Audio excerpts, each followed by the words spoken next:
네, 내일도 필식 시간입니다. 오늘 같은 하락장에서 누군가는 수익을 보지 못했다는 실망감과 열등감 때문에 우물쭈물하고 있는 동안 또 누군가는 이 실수를 이겨내고 우등한 사람이 되어 있을 겁니다. 혼자 하기 어려운 주식, 우리는 김도영 전문가의 도움을 구해볼까요? 내일도 필식 김도영 전문가 함께합니다. 안녕하세요. 네, 안녕하십니까. 필식 김도현입니다. 네, 예전부터 꾸준하게 고점은 막혀 있다 이야기를 해주셨는데 사실 오늘은 이미 정답이 나와 있는 것 같습니다. 그래도 오늘 시장 이야기 나눠봐야겠죠. 오늘은 어떻게 판단하셨을까요? 네, 역시 아무래도 이제 제가 시장의 현재 가격으로 평가하는 코스피와 코스닥 지수보다는 선물 시장을 가지고 계속 표현을 좀 드리고 있는데요. 우리가 이번 주에 시작을 하면서 이런 표현을 좀 드렸습니다. 위쪽 상단 기준으로 아주 단순하게 321.00포인트를 직선으로 그어두고 여기를 지금 본격적으로 뚫어내기가 상당히 어렵다라고 반복을 하고 있는데요. 전반적으로 오늘 분봉장으로 놓고 보면 사실 오늘 초반부에 좀 더 빨리 막혀버리고 이 부분의 하락 추세를 유지시켰던 부분은 바로 외국인들이 특히나 오후 들어서 좀 더 공격적으로 좀 전환을 하면서 움직여줬다라고 보시면 좋겠는데요. 여기서 우리가 지수의 분석이나 수급의 분석이 어렵다고 한다면 최근에 이번 주의 특징, 이렇게 특징들 쪽으로 바로 넘어가서 한번 해석을 해보겠는데요. 한마디로 호재에 팔아라, 뉴스에 팔아라가 완전히 걸려들지 않았나 싶습니다. 특히 외국인들은 다시 한번 고점을 계속 막아두었다라는 것으로 특징을 좀 보일 수가 있겠고요. 첫 번째, 평소라고 판단을 해보겠습니다. 그러니까 과거 우리가 최소 5년 전, 6년 전으로 돌아가자는 뜻이 아니겠고요. 얼마 전까지만 하더라도 백신에 대한 기대감들이 있다라면 급등에 대한 끼들을 보여주었죠. 그런데 기술 수출이라는 호재 부분, 그러니까 CMO 쪽에 대한 매출 추이도 어렵다라고 하면서 고평가 논리에 받았던 SK바이오팜이 호재 뉴스를 받았지만 갭 상승 이후에 그대로 물량을 두르게 맞았는데요. 고점을 놓고 판단을 해보면 이렇게 보셨을 때 여기서 이제 만약 여기서 매수한 주체들이 여기서 이 실현을 안 하고 기다려줬고 여기서 매수했던 물량들이 마이너스지만 SK바이오팜의 성장성을 기대해서 홀딩을 했겠죠. 그런 부분이지만 만약 홀딩했던 물량들마저도 여기서 출회가 되고 있다는 겁니다. 자, 이뿐만 아니겠고요. 또 하나를 보겠습니다. 시장에서 카더라가 상당히 많았었지만 결론은 오픈이 되었죠.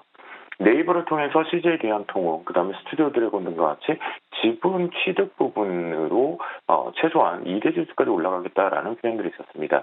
그 기대감과 실적으로 일단 강하게 올랐는데요. 자, 든든한 주주를 확보함에도 불구하고 뉴스의 팔아가 강하게 올랐다는 겁니다. 이 부분과 함께 또 마지막 종목을 하나 더 보죠. 우리나라에서는 아직 본격적인 얘기를 표현을 하진 않고 있죠. 먼저 스타트가 됐던 것은 사실은 유럽에서의 내용이었습니다. 휴캠스인데요. 그 다음 현재 바이든의 당선 누력이라는 표현을 하면서 계속 청정에너지에 대한 호재들 표현들이 되고 있죠. 휴캠스, 그래도 기존 대장의 4인 방안에 들어왔던 휴캠스였는데 반응은 해줬던 역시 윗골이라는 겁니다. 그리고 쌍고점이라는 거죠. 자, 요것만 놓고 보면요. 우리가 상승을 해도 보유 종목군들이 강하게 빡빡 뉴스가 나오지 않는 한 올라가지 못한다라는 거. 올라가도 코앞에 살짝 막혀있는 마디가에서 계속 막혀있다라는 겁니다. 네. 우리 앵커님께서 고막형이라고 표현을 썼다 그러면 우리가 왜 산책 쪽으로 올라가던 이 고막이 좀 막히잖아요. 그런 것처럼 좀 멍해지는 것처럼 현재 시장에서는 매수세가 전혀 없다라고 판단을 하셔야 될 것 같은데요. 이 부분은 아직까지는 종합적으로 우리가 놓고 판단을 해봤을 때 이 기관계 쪽에 특히나 연기금 매도가 많죠. 이게 아직 완벽하게 마무리가 되지 않았어요. 특히나 최소한 요 10월 내내 가능성이라는 표현까지 들고 있겠고요.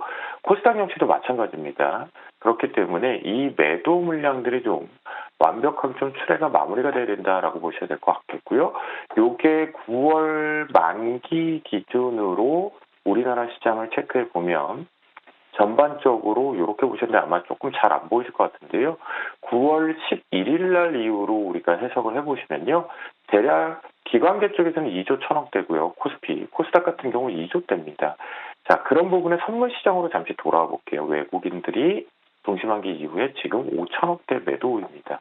자, 그러면 제가 이제 와서 언급을 드리지만 고점이 계속 막혔다라는 표현을 드리는 이유가 명분이 분명히 생겼겠죠.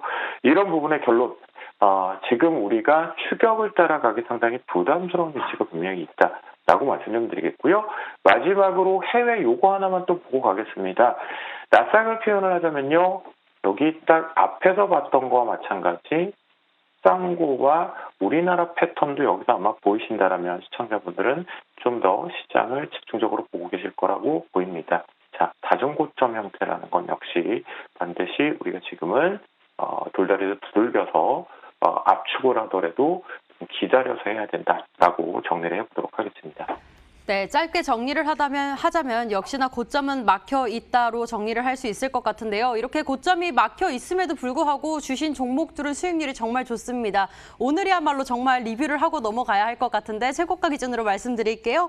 LG하우시스 21%대 수익률을 자랑하고 있네요. 또 현대제철도 11.5%, SNTC도 4% 가깝게 수익률이 나오고 있는데 이거 세 가지 더 가져가 볼까요? 어떤 전략 세우면 좋을지도 이야기해 주시고요. 또 내일장 전략까지 세워볼게요.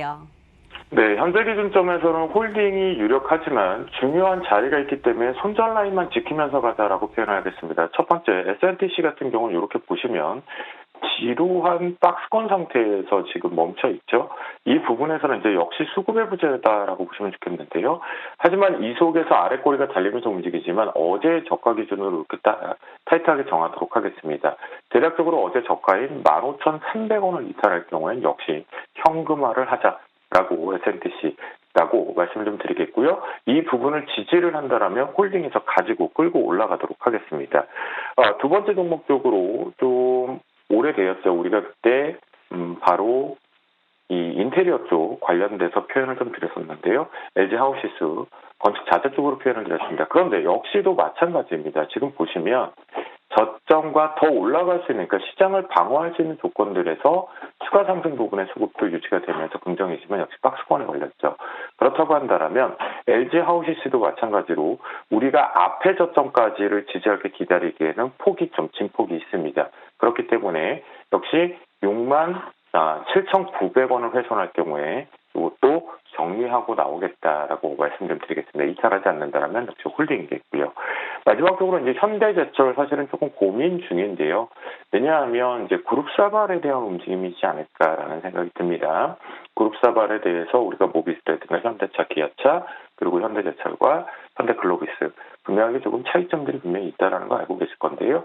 하지만 현대제철 같은 경우는 이렇게 정하도록 하겠습니다. 내일 기준으로 타이트하게 27,500원을 훼손할 경우에 현금 전략으로 가져가도록 하겠습니다. 자, 저는 내일도 반복을 하겠습니다. 다른 부분 어렵게 생각하지 말고 수급적인 측면에서 바로 이 외국인들의 선물의 포지션 따라가서 대응하겠습니다. 오늘 아침 대바람부터 해서 오늘 당일 추이를 놓고 보면 선물 시장 쪽에서 이렇게 시장을 올려놓고 내리는 반복을 했던 주체는 바로 외국인 수급이었죠. 이 부분들이 매도 쪽으로 계속 치솟는다면 신규 매수도 기다려보고 눌린 매수를 잡고 공격적인 매수는 하지 않겠다라는 부분 단타 역시 마찬가지다라고 표현을 좀 드리도록 하겠고요. 외국인 선물 수급 따라가자라고 표현을 드립니다. 내일 안정적으로 내가 배당까지 생각을 하고 요즘 배당 표현들이 좀 되고 있죠. 그런 관점을 본다면 역시나 지금 다시 한 번, 두 번 정도 움직이고 스탑하면서 눈치를 보고 있는 가격 매력이 지주사입니다. 그리고 지주사와 오랜만에 유틸리티 표현을 드리겠습니다. 유틸리티라고 하면 전기, 가스 해당이 좀 되겠죠. 이런 관점들이 좀 집중을 해서 분할 매수 관점을 보겠고요. 요 속에서 그래도 다시 성장성이라고 표현할 수 있는 내일 관심 종목 부에는 첫 번째 종목으로 롯데 정밀화학을 제시해 보도록 하겠습니다. 이 부분도 분할 매수 관점 쪽으로 하겠고요. 역시 추격 매수는 지금 저는 대응하지 않겠습니다. 눌린 매수만 시가 이하 쪽으로 공격을 하겠다라는 관점으로 말씀드리겠고요. 두 번째 유틸 중에 하나가 계절적으로 보면 많이들 먼저 예측을 하신다라면 지역난방공사를 생각하실 것 같은데요. 두 번째는 한국가스공사를 가지고 나왔습니다. 최근에 이 LN 값에 대한 흐름을 좀 파악하고자 하는 거니까요. 한국가스공사 역시도 눌림 매수 포인트로 같이 계절적인 수요 부분까지 놓고 판단해서 대응해 보도록 하겠습니다. 마지막으로 이제 개별주 성격이긴 한데요. 오늘 윗꼬리가 좀 달려서 좀 아쉬운 부분은 있지만 역시 제가 이것을 추격 매수해서 위쪽 고점까지 대응하고자 언급을 드리는 건 아닙니다. 바로 여기 숨어있는 갭을 메꾸는 부분, 이 부분에 대한 대응, 저가 매수에 핑계성 내려오면 아래꼬리 잡고 트레이딩하자라는 관점의 DI PNF 제시해드리도록 하겠습니다. 네, 이렇게 내일 시장 전략까지 세워봤는데요. 오늘 시장 결국은 코스피도 2,400선을 이탈하면서 2,360선에서 마감이 됐고 또 코스닥도 700선 무너지면서 860선에서 870선 무너지며 860선에서 마감이 됐습니다. 내일 시장 전략 세워봤는데 대표적인 종목으로는 롯데정밀화학, 또 한국가스공사, 마지막으로 DY PNF까지 살펴봤습니다.